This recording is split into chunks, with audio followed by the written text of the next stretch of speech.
Function కైనా order చేయండి 8919763872 www.sanatanjal.in. ఈ గోచారం వల్ల వ్యక్తిగత జాతకాల్లో ఉన్న మార్పులు కలిగే అవకాశం ఉందా? ఖచ్చితంగా ఉంటాయి. ఇప్పుడు కరోనా వచ్చింది అంటే అది వ్యక్తిగతంగా కూడా వచ్చింది. అవును. మనం చుట్టూ ఉండేటువంటి దేశకాల మన పరిస్థితులు ప్రభావితమైతే వ్యక్తిగతంగా కూడా దాని ఇంపాక్ట్ ఉంటుంది. అవును. అలాగే దీనికి కూడా వ్యక్తిగతంగానే ఇంపాక్ట్ ఉంటుంది. ఇట్లా అంటే ఒకే సంవత్సరం మూడు సార్లు గురువు మారడం అనేది ఎంత అరుదుగా జరుగుతుంది గురువు? చాలా అరుదుగా జరుగుతుంది. ఇప్పుడు ఉదాహరణకి ఇప్పుడు గత 500 ఏళ్ళలో ఎప్పుడైనా జరిగిందా ఇట్లా? జరుగుతుంది. మరీ అన్ని 100 సంవత్సరాలను కాదు కానీ చెప్తున్నాను కదా, ఒక 100 సంవత్సరాల క్రితం జరుగుండొచ్చు. అవునా? ఓకే. అది మనం లెక్క కట్టుకోవాలి. ఇది గతంలో ఎప్పుడు జరిగింది అన్నది కూడా మనం రీసెర్చ్ చేయవచ్చును. ఓకే. ఇప్పుడు ఈ కరోనా లాంటిది ఉందనుకోండి, అసలు ఈ అతిచార జీవుడు శని వక్రగతి ప్రతి 100 సంవత్సరాలకు ఒకసారి కనబడింది. అందుకని అప్పట్లో కొన్ని వైరల్ అయ్యాయి, మీరు చూసారే లేదో. 1920లో ఇలా జరిగింది, 1820లో ఇలా జరిగింది, అది ఉన్నది. ప్లేగ్ అప్పుడు అట్లా రావడం, చాలా వందల వేల లక్షల్లో చనిపోయారు కదా. అప్పుడు ప్రతి 100 సంవత్సరాలకి అతిచార వక్రాలు సంభవించాయని. అందుకని ఎప్పుడు దీర్ఘ సంచార గ్రహాలు మారుతూ ఉన్నప్పుడు కంట కనబడుతూ ఉంటారు. ఓకే, రైట్ గురుగారు. మరి దీనికి ఈ విపత్తు అనేది నిశ్చయమైంది, ఖాయమైంది. దీనికి ప్రజలు కానీ వ్యక్తిగతంగా, లేదంటే ప్రభువులు కానీ ప్రభుత్వాల పరంగా కానీ ప్రమత్తత ఎట్లా అంటే ఏమన్నా పరిహారాలు చేయాలా, యాగాలు యజ్ఞాలు ఏమైనా చేయాలా, ఏం చేయాలి? మనకి ఉన్నంత వరకు ఇప్పుడు కరోనా టైం ఉందండి. అప్పుడు మేమేం చేయగలిగామంటే ఎక్కువ మహారుద్ర యాగాలు చేసాం, అలాగే ఎక్కువ సౌర యాగాదులు చేసాం. ఎందుకంటే ఆయన ఆరోగ్యాన్ని ఇచ్చేటువంటి వాడు, ఈ లయకారకుడు. ఆయన ఏదైనా మన మీద కొంచెం పాజిటివ్గా ఉంటుంది అన్న ఉద్దేశంతో అవి చేసుకోవడమే తప్పితే దీనికి ప్రత్యేకించి పరిహారాలు లేవు. అయితే దాని మీద కూడా కొంత రీసెర్చ్ చేస్తున్నాం. దీన్ని ఎలా తప్పించుకోవచ్చు, ఎటువంటి యజ్ఞయాగాది క్రతువులు చేయొచ్చు, ఏ స్తోత్ర పారాయణలు ఉన్నాయి, ఇటువంటివన్నీ కూడా. ఎందుకంటే జగద్గురువుల దగ్గరికి కూడా వెళ్ళాలనేటువంటి ప్రయత్నం చేస్తూ ఉన్నాం.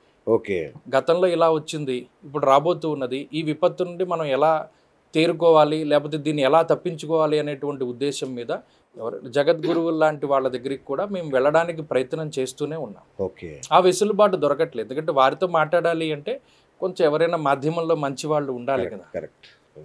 గురుగారు, ఈ మన యోగాలకి గురు సంచారానికి ఏమైనా సంబంధం ఉంటుందా? అంటే కొందరు గజకేసరి యోగం ఇట్లా వస్తుంటుంది కదా, దానికి గురు సంచారానికి ఏమైనా సంబంధం ఉందా? అంటే నిజానికి చాలామంది గజకేసరి యోగాదులు, లేకపోతేనేమో చంద్రమంగళ యోగాదులు, ఇవన్నీ గోచారానికి ముడిపెడుతూ ఉంటారు. కానీ ఈ గజకేసరి యోగాదులు ఇవన్నీ కూడా జాతకంలో ఉండేటువంటి యోగాలు, గోచారంలో సంబంధం ఉండదు. ఇప్పుడు ఉదాహరణకి నేను చూస్తూ ఉంటాను, నెల సంచారంలోనూ వారం వారం చెప్పే వార ఫలితాల్లోనూ ఈ 3 రోజుల్లోనూ గజకేసరి యోగం పడుతోంది, బాగుంటుంది అని. నిజానికి ఆ ఫలితం రాదు. రాదు. ఎందుకంటే ఇవి జాతకంలోనూ. నిజానికి ఇంకోటి ఏంటంటే, గురుచంద్రులు కలిసి ఉంటే గజకేసరి యోగం కాదు, ఇది కేవలం కొన్ని లగ్నాలకే పడుతుంది. ఉదాహరణకి మేష లగ్నానికి గజకేసరి యోగం పడుతుంది, కర్కాటక లగ్నానికి పడుతుంది, వృశ్చిక లగ్నానికి పడుతుంది, మీన లగ్నానికి పడుతుంది. ఈ 4 లగ్నాలకే గజకేసరి యోగం ప్రభావం ఉంటుంది. మిగతా లగ్నాలకి గురుచంద్రులు కలిసి ఉంటే గజకేసరి యోగం పట్టదు. బుధాదిత్య యోగం ధనుర్ లగ్నానికి ఇచ్చిన ఫలితం మిథున్ లగ్నానికి ఇవ్వదు. ఇది ఈ యోగాలు అన్నవి ప్రతి వాళ్ళకి అన్వయం అవ్వవు. అదే గుర్తుపెట్టుకోవాలి జ్యోతిష్యంలో. చాలా మంది రాజయోగం ఉంది, హంసయోగం ఉంది ఇలా చెప్పేస్తుంటారు కదా, అవన్నీ లగ్నాలకి పట్టవు, కొన్ని లగ్నాలకే పడతాయి. రుచిక మహాపురుష యోగం అన్నది మేష లగ్నానికే పడుతుంది. లేదు, కర్కాటక లగ్నానికి పట్టేటువంటి యోగం చాలా గొప్పది. అందులోనే దేశ నాయకులు పుట్టారు, రాష్ట్ర నాయకులు పుట్టారు. తప్పితే మకర లగ్నానికి చతుర్థ కుజుడు రుచిక మహాపురుష యోగ ఫలితాన్ని ఇవ్వడు, ఆయన బాధకుడు. ఇవన్నీ కూడా జ్యోతిష్ శాస్త్ర రీత్యా మనం తెలుసుకోవాల్సినటువంటి విషయం. సింహరాశి వాళ్ళకి యోగాలు లేవా గురుగారు? ఏ వాళ్ళ మీద మీకు ప్రేమ? నాది కూడా సింహరాశి. సింహరాశి వాళ్ళకి యోగాలు అంటే గోచారంలో పట్టం, అది మన జాతకం ప్రకారమే ఉండాలి. సో గోచారానికి దీనికి సంబంధం లేదు క్లియర్గా. ఖచ్చితంగా గోచారం ఎంత అండి, ఒక 35% ఉంటుంది. జాతకమే ప్రధానం. ఎందుకంటే కొన్ని కోట్ల మంది ఉంటారు సింహరాశి వాళ్ళు, అందరికీ ఒకే రకమైన ఫలితం ఉండదు. మీరు ఇంత పెద్ద విషయం చెప్పిన తర్వాత ఏదైనా ప్రశ్న అడగాలంటే భయం వేస్తుంది నాకు. మిమ్మల్ని గురువు ప్రభావం తలుచుకుంటేనే భయంగా ఉంది. సరే మరి ముందు ముందు ఏం చేయాలో మీరు చెప్తారని అనుకుంటున్నాను. తప్పకుండా అంటే పరిహారాలు లాంటివి ఏమైనా ఉంటే తప్పకుండా దానికోసమే ఇప్పుడు కొంచెం పరిశోధించైనా సరే, చెప్తా. ఎందుకంటే మళ్ళీ కరోనా లాంటి పరిస్థితులను ఊహించుకోలేకపోతున్నాం. మళ్ళీ మానవాళికి అలాంటి కష్టం రాకూడదు గురుగారు. సో మీరే జ్యోతిష పండితులే ఆదుకోవాలి ఈ విషయంలో. వండర్ఫుల్ గురుగారు. రైట్, ఇంకొక ప్రశ్న గురుగారు. ఈ మధ్య కరణాలు అన్నీ వింటున్నాం జ్యోతిష్యంలో. కరణాలు, మీ కరణాధిపతి ఉంటాడు మీకు, మీరు తెలుసా? మీరు తెలుసుకోండి ఫస్ట్. అసలు మీకు కాపాడేది కరణాధిపతే. మీరు ఏదో ఇది మన ఇష్టదైవం, కులదైవం అని తిరుగుతున్నారు, కానీ కరణనాథుడు ఉంటాడు, అదే మీ అసలైన దైవం అని చెప్తున్నారు కొందరు. అసలు ఏంటి ఇది? ఎప్పుడు లేకపోవడం కాదండి, ఎప్పుడు ఉన్నది. ఇప్పుడు పంచాంగ శ్రవణం చేసేటప్పుడు మేము ఒక మాట చెప్తాం.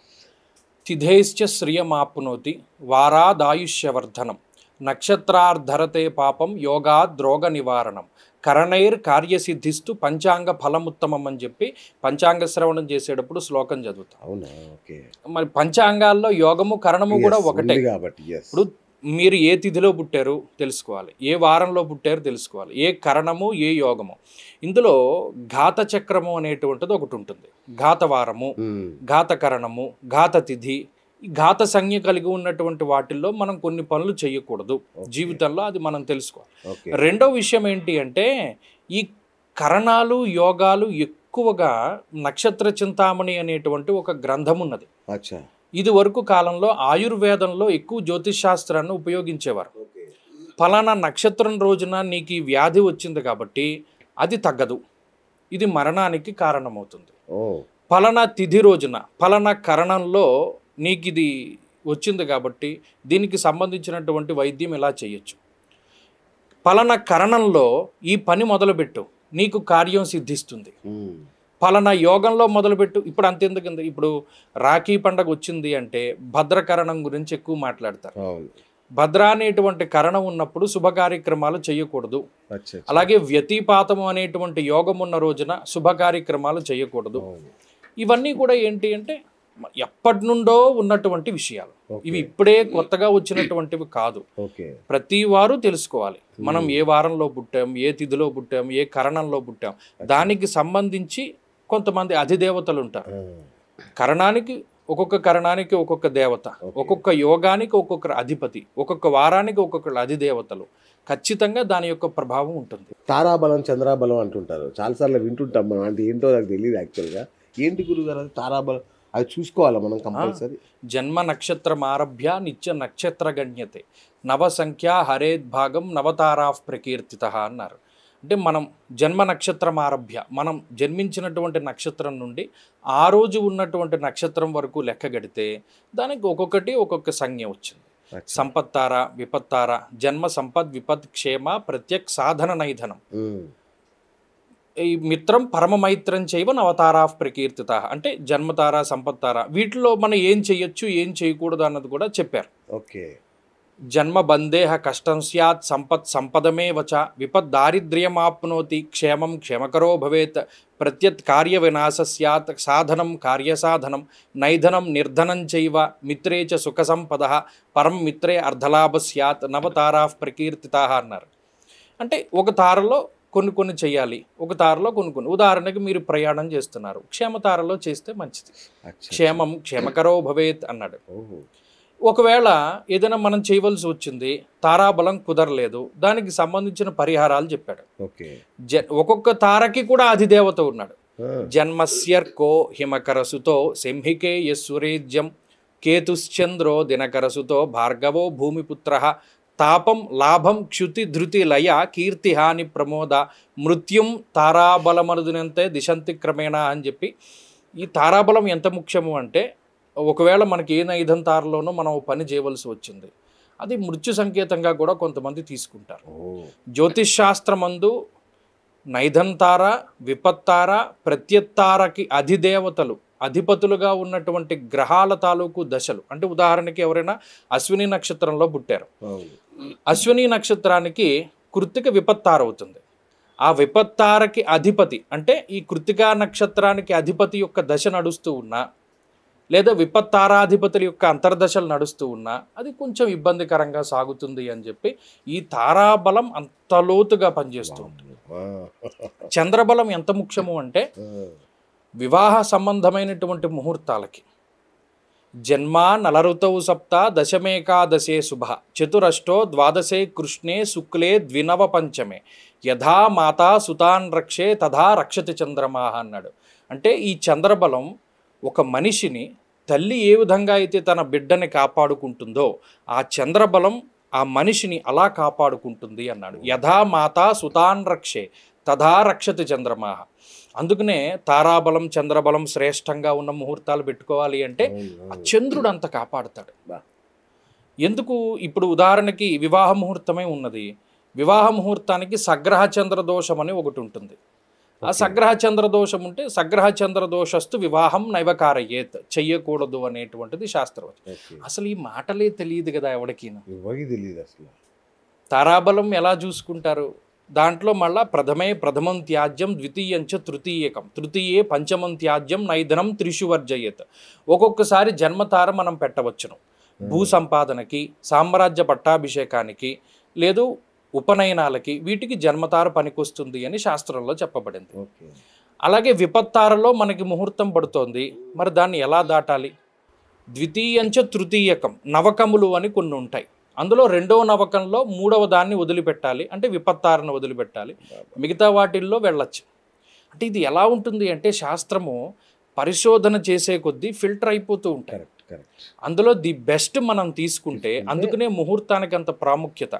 తారాబలం చంద్రబలం ఉండి, పంచాంగ శుద్ధి ఉండి, పంచగ్రహితం అయ్యి, గురుడు కేంద్రాల్లో ఉండి ఆ ముహూర్తం మనం పెట్టుకుంటే అది శ్రేష్టం. అందుకనే నేను మొన్న ఒక వీడియో కూడా చేశాను. ఇప్పుడు ఈ ఆశ్వీజ మాసం, కార్తీకం, మార్గశిరం, పుష్యం, మాఘం ఈ 5 నెలల్లోనూ ఇల్లులు ప్రారంభం చెయ్యకూడదు. గృహారంభానికి ముహూర్తాలు లేవు అని చెప్పారు. ఎందుకు అంటే రాయడం పంచాంగాల్లో రాస్తారు, కానీ మనం అవి చేయకూడదు. ఇవన్నీ ద్విస్వభావ లగ్నాలకి ఉన్నటువంటి ముహూర్తాలు. ద్విస్వభావ లగ్నాల్లో గృహారంభం గనక చేస్తే ఆ ఇల్లు పూర్తి కావు అనేది శాస్త్రవచనం. దేవుడా. కాబట్టి ఇవన్నీ కూడా లోతుగా ముహూర్త పరిజ్ఞానాన్ని కలిగి ఉండాలి. తర్వాత ఏమో ఈ పెళ్ళిళ్ళు ముహూర్తాలు ఇవన్నీ కూడా జామిత్ర శుద్ధి లేకుండా, అష్టమ శుద్ధి లేకుండా చూస్తున్నారు. సగం దాని వల్ల పోతుంది, సగం పొంతనల వల్ల పోతుంది. ఇవన్నీ కూడా ఇప్పుడు ఉన్నటువంటి కాలమానంలో జ్యోతిష్ శాస్త్రం అన్నది అందరికీ తెలుస్తోంది. గొప్ప ఏంటంటే విషయం, అందరూ అవగాహన కలిగి ఉంటున్నారు. కానీ ఏంటంటే దీనిలో లోతైనటువంటి అధ్యయనం చాలా ముఖ్యము. అప్పుడు అందుకనే ఈ యోగాలు, ఈ కరణాలు, ఈ నక్షత్రాలు ఇవన్నీ కూడా అందుకు చాలా ముఖ్యం. వాటన్నిటిని అందరినీ చూసుకోవాలి.